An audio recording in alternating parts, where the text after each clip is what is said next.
Congress party के और गठबंधन के वरिष्ठ नेता, गठबंधन के सारे कार्यकर्ता, भाइयों और बहनों, प्रेस के हमारे मित्रों, आप सबका यहां बहुत बहुत स्वागत, नमस्कार।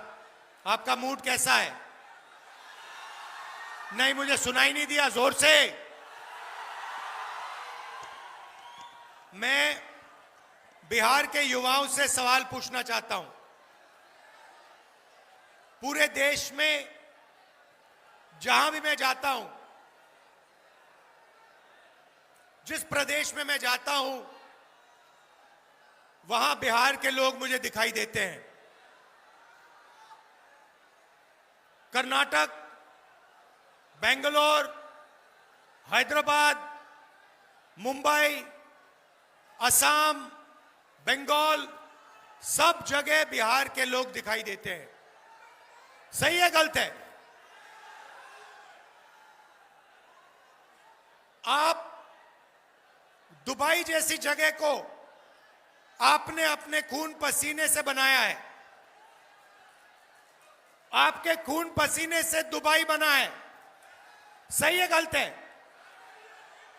तो मेरा आपसे सवाल है कि अगर आप दुबई जैसा शहर बना सकते हो, बेंगलोर जैसा शहर बना सकते हो, मुंबई जैसा शहर बना सकते हो, हिंदुस्तान में इंफ्रास्ट्रक्चर बनता है, इमारतें बनती हैं, पुल बनते हैं, सड़क बनती है, उसमें बिहार के लोग अपना खून पसीना देते हैं और बनाते हैं।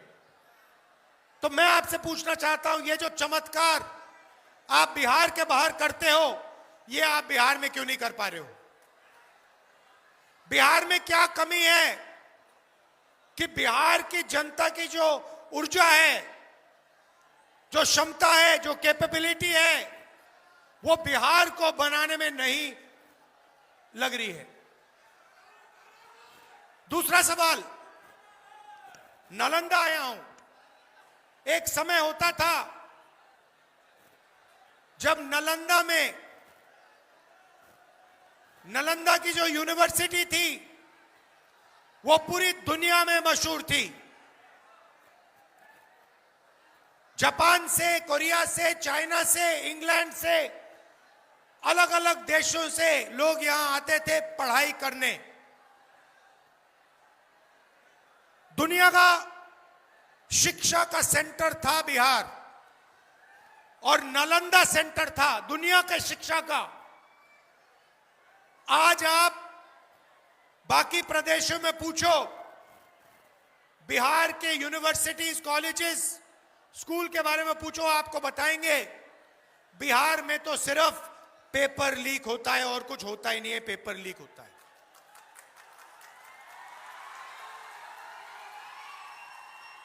बिहार का युवा सपना देखता है, मैं इंजीनियर बनूंगा, मैं डॉक्टर बनूंगा, लॉयर बनूंगा, अपना छोटा बिजनेस चालू करूंगा। माता पिता के पास जाता है, कहता है मेरी मदद कीजिए, मुझे पढ़ाई करनी है। मजदूरी करने के बाद बिहार के लोग बच्चों को पढ़ाने की कोशिश करते हैं। Private school, private college, private university, लाखों रुपए लगते हैं। और फिर क्या होता है? महीनों की मेहनत के बाद एग्जाम से 1-2 दिन पहले जिनकी दोस्ती है, रिश्तेदारी है, उनको पेपर मिल जाता है। और बिहार का ईमानदार युवा देखता ही रह जाता है। यह आपकी सच्चाई है। अब नीतीश जी कहते हैं कि 20 साल में उन्होंने बिहार को बदल दिया, बिहार में विकास लाया, बिहार में अस्पताल चालू किए, बिहार की यूनिवर्सिटीज, कॉलेजेस चालू की। मेरे सामने बिहार की जनता खड़ी है, मैं आपसे पूछना चाहता हूं, क्या यह सच है? क्या बिहार में आपको शिक्षा मिल सकती है? बिहार में आपको स्वास्थ्य अस्पताल मिल सकता है? आप देखिए, दिल्ली में ऑल इंडिया मेडिकल इंस्टीट्यूट है, उसके सामने मेट्रो स्टेशन है। आप कभी दिल्ली जाएं, उस मेट्रो स्टेशन में जाइए, रात को 12 बजे आप उस मेट्रो स्टेशन में जाइए नीचे और देखिए क्या हो रहा है। बिहार के हर डिस्ट्रिक्ट से लोग वहां इलाज कराने जाते हैं। मैं गया, मैंने उनसे पूछा, भाई यहां क्यों आए? कहते हैं, मुझे बताया कि अगर कोई बिहार के अस्पताल में इलाज करने जाता है तो वो अस्पताल से वापस नहीं आता है, वहीं मर जाता है। बिहार के अस्पतालों में लोग जीने नहीं जाते हैं, मरने जाते हैं। यह है आपकी सरकार की सच्चाई। और दूसरी तरफ नरेंद्र मोदी खड़े हैं, जिनके हाथ में नीतीश जी का रिमोट कंट्रोल है। जौन सा बटन दबाया नरेंद्र मोदी ने, वही चैनल नीतीश जी चालू कर देंगे। जो भी बुलवाना होगा वो करवा देंगे, जो भी करवाना होगा वो करवा देंगे। बिल्कुल। तो ये मत सोचिए कि नीतीश जी सरकार चलाते हैं। सरकार नरेंद्र मोदी, अमित शाह और नागपुर चलाती।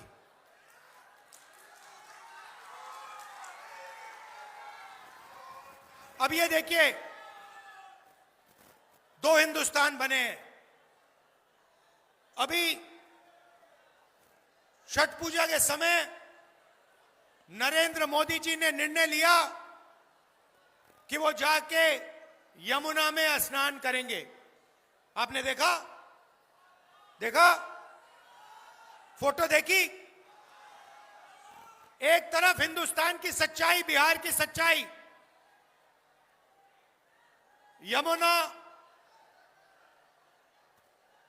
पोल्यूशन से भरी हुई, गंद से भरी हुई, और दूसरी तरफ नरेंद्र मोदी जी ने साफ पानी का छोटा सा तालाब बनाया। दूर से साफ पानी आया। दिल्ली के लोगों को नहीं मिलता पीने का साफ पानी, मगर नरेंद्र मोदी के नहाने के लिए दूर से इतना बड़ा पाइप लगवाया गया, उसमें पानी आया, छोटा सा तालाब बनाया गया और उसमें हमारे प्रधानमंत्री को नहाना था। एक हिंदुस्तान उनका, अरबपतियों का, अंबानी अदानी का। बिहार में अमित शाह कहते हैं उद्योगों के लिए जमीन नहीं, मगर अदानी को 1 रुपए में जमीन बिहार की मिल जाती है। 1 रुपए में किसी किसान से जमीन छीनी जाती है और मुफ्त में 1 रुपए में अरबपतियों को दी जाती है। उधर महाराष्ट्र में आपके लोग धारावी में रहते हैं, वहां पे छोटा बिजनेस चलाते हैं, एंटरप्रेन्योरशिप करते हैं। वो जमीन नरेंद्र मोदी ने अदानी को दी। लाखों करोड़ रुपए की जमीन लाखों लोगों को हटा रहे हैं, परे कर रहे हैं और उनकी जमीन छीनकर अदानी जी को दे रहे हैं। तो यही हो रहा है। 2 हिंदुस्तान है, एक अदानी, अंबानी और मोदी का, और दूसरा हिंदुस्तान आपका, हमारा, किसानों का, मजदूरों का, गरीबों का, पिछड़ों का, अति पिछड़ों का, दलितों का, महादलितों का, गरीब जनरल कास्ट का। ये दूसरे हिंदुस्तान में जो भी करना है कर लो, जो भी करना है कर लो, आपको रोजगार नहीं मिल सकता है। क्यों? क्योंकि नरेंद्र मोदी चाहता है कि चाइना का माल अदानी और अंबानी जैसे लोग बेचें और हिंदुस्तान की गरीब जनता, बिहार की जनता उस माल को खरीदे। यहां आपने सुना होगा नरेंद्र मोदी आए और कहते हैं, युवाओं से कहते हैं, युवाओं, बीजेपी ने टेलीफोन का डेटा इतने कम कीमत का कर दिया है कि कोई भी युवा इंस्टाग्राम, फेसबुक, रील बना सकता है। मैं बिहार के युवाओं से पूछता हूं, आपके प्रधानमंत्री ने आपसे कहा कि रील से, इंस्टाग्राम देखने से, फेसबुक पे आने से आपका फायदा होता है। क्या यह सच है? क्या फेसबुक पे रील देखने से आपके जेब में पैसा आता है? क्या इंस्टाग्राम को देखने से आपके जेब में पैसा आता है? जब आप इंस्टाग्राम देखते हो, फेसबुक देखते हो, किसके जेब में पैसा जाता है? जियो, अंबानी के जेब में पैसा जाता है। नरेंद्र मोदी ने आपको यह नहीं बताया कि हिंदुस्तान का स्पेक्ट्रम नरेंद्र मोदी ने अंबानी जी के हवाले किया। नरेंद्र मोदी ये नहीं बताते कि पूरी की पूरी मदद नरेंद्र मोदी जी ने अंबानी और अदानी जैसे लोगों की है। आप देखिए, सड़क देखिए, सीमेंट देखिए, डिफेंस देखिए, सोलर पावर देखिए, विंड पावर देखिए, एयरपोर्ट देखिए, रेलवे स्टेशन देखिए, सारे के सारे इन्होंने अदानी और अंबानी के हवाले कर दिए हैं।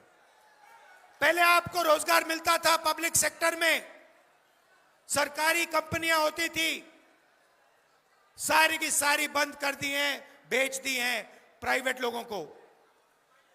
आज बिहार का युवा रोजगार नहीं पा सकता है, जॉब नहीं पा सकता है, मगर पूरे देश में मजदूरी कर सकता है।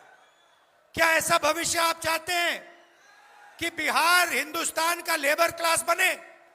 आप ये चाहते हो अपने लिए कि आप पूरे देश में जाओ, हर प्रदेश में जाओ और मजदूरी करो? ऐसा बिहार चाहते हो? नहीं, ये हमें नहीं चाहिए। हमें वो पुराना नालंदा वाला, शिक्षा के सेंटर वाला बिहार चाहिए, जहां पूरी दुनिया से लोग यहां आते थे, इन सड़कों पे चलते थे शिक्षा के लिए। वो बिहार हमें चाहिए। आप देखिए, ये आपने फोन पकड़ रखे हैं, इसके पीछे देखिए, इसके पीछे लिखा है मेड इन चाइना। लिखा है, नहीं लिखा है? हम चाहते हैं कि एक ऐसा दिन आए जब इसके पीछे लिखा हो made in Bihar, made in Nalanda. और यहां नालंदा में, बिहार में आपके युवाओं को उन फैक्ट्रियों में रोजगार मिले। हम चाहते हैं कि चाइना का युवा मेड इन बिहार का टेलीफोन, मेड इन बिहार का कैमरा, मेड इन बिहार की टी शर्ट खरीदे और फिर अपने आप से पूछे, भैया ये बिहार, ये नालंदा, क्या नालंदा कहां है? मैं जाके देखना चाहता हूं। नरेंद्र मोदी नहीं कर सकते। देखिए, आदमी में दम होना चाहिए। अगर कुछ करना है तो आदमी में दम होना चाहिए।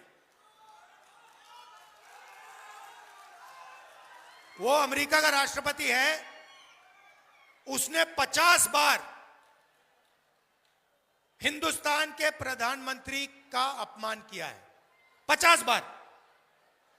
50 बार उसने कहा है कि नरेंद्र मोदी को मैंने एक फोन कॉल मारा और उससे कहा कि ऑपरेशन सिंदूर बंद करो, और 2 दिन के अंदर नरेंद्र मोदी ने सर झुकाकर ऑपरेशन सिंदूर बंद कर दिया। यह अमेरिका के राष्ट्रपति बोल रहा है। अमेरिका के राष्ट्रपति ने बोला है कि 7 हवाई जहाज गिरे हैं और नरेंद्र मोदी में इतना दम नहीं है, इतना दम नहीं है कि वो एक बार बोल दे कि अमेरिका का राष्ट्रपति झूठ बोल रहा है। इतना दम नहीं है उसमें, और छुप रहा है।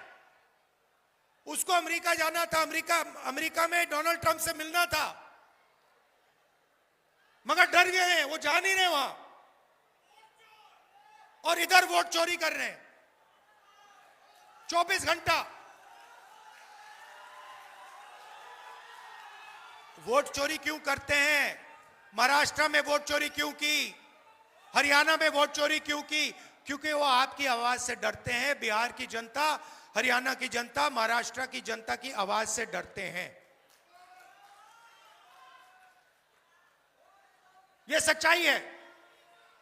आप देखिए 1971 के युद्ध में, आप याद रखिए जो यहां पे बुजुर्ग लोग हैं, 1971 में बांग्लादेश लड़ाई में अमेरिका ने अपना एयरक्राफ्ट कैरियर भेजा।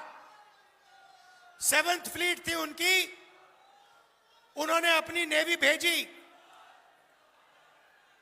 हिंदुस्तान को धमकाने के लिए, डराने के लिए।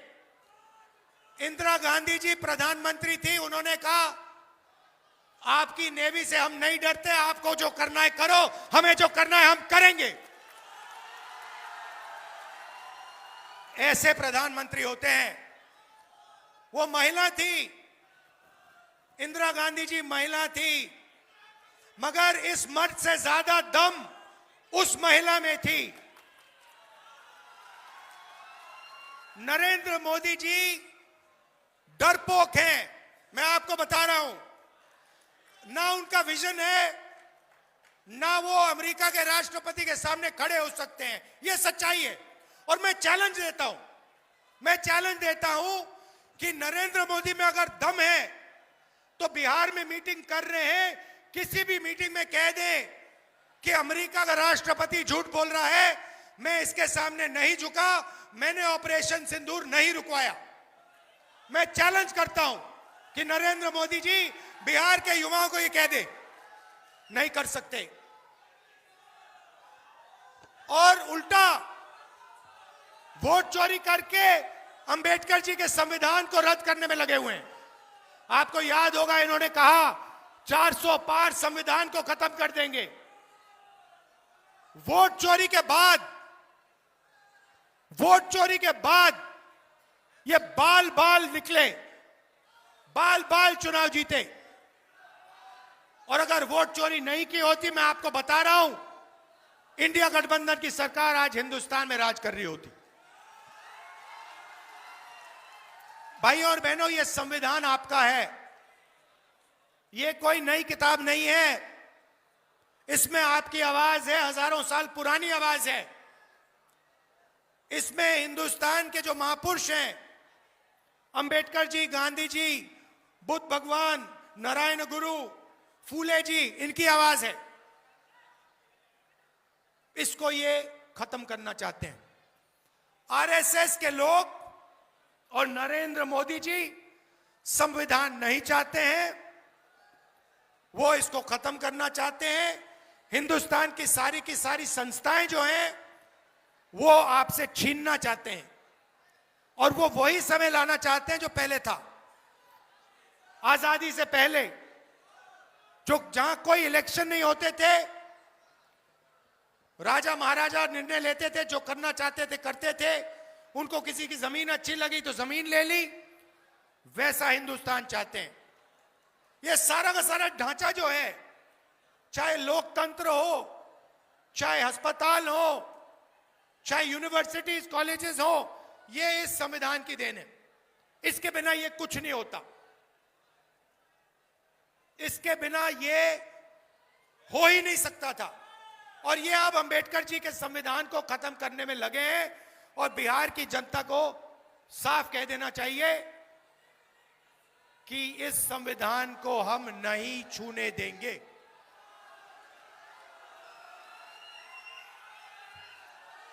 भाइयों और बहनों, मैं चाहता हूं और मैं आपको कह रहा हूं यहां गठबंधन की सरकार बनेगी और जो नालंदा में पहले शिक्षा का सिस्टम था, जो पूरी दुनिया में मशहूर था, मैं आपको गारंटी दे रहा हूं बिहार की सरकार तो करेगी, मगर जिस दिन इंडिया गठबंधन की सरकार हिंदुस्तान में बनेगी, उस दिन मैं आपको कह रहा हूं गारंटी करके कह रहा हूं, दुनिया की सबसे बेहतर यूनिवर्सिटी यहां इस शहर में बनेगी।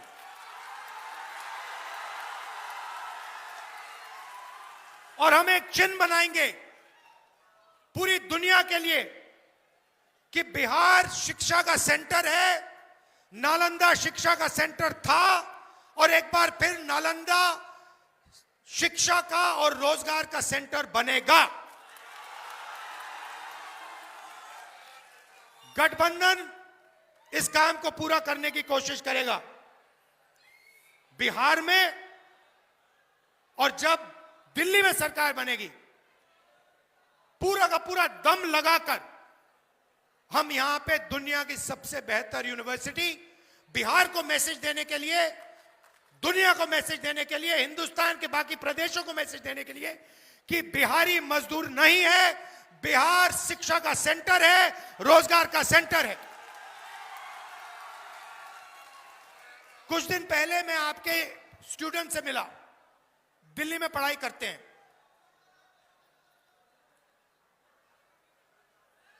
इतने होशियार, इतने इंटेलिजेंट, इतनी एनर्जी थी उनमें, समझ थी। बिहार में वोट अधिकार यात्रा में मैं घूमा, 20 दिन घूमा। आप राजनीति को अगर दूसरे प्रदेशों को 5-10 मिनट लगते हैं, आपको सेकंड लगते हैं बात समझने में। आपकी समझ बहुत गहरी है, आप में कोई कमी नहीं है, बस आपकी सरकार आपके लिए काम नहीं करती है, आपकी आवाज नहीं सुनती है और आपके साथ मिलकर बिहार को बनाने का काम नहीं करती है। गठबंधन की सरकार बनेगी और मैं आपको एक और गारंटी देता हूं, जो गठबंधन दे रहा है, महागठबंधन की गारंटी है कि जो सरकार बनेगी बिहार में, वो हर जात की सरकार होगी, हर धर्म की सरकार होगी। उसमें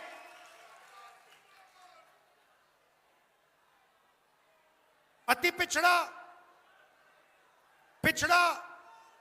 दलित, महादलित, अल्पसंख्यक, गरीब जनरल कास्ट, किसान, मजदूर, सारे के सारे उस सरकार,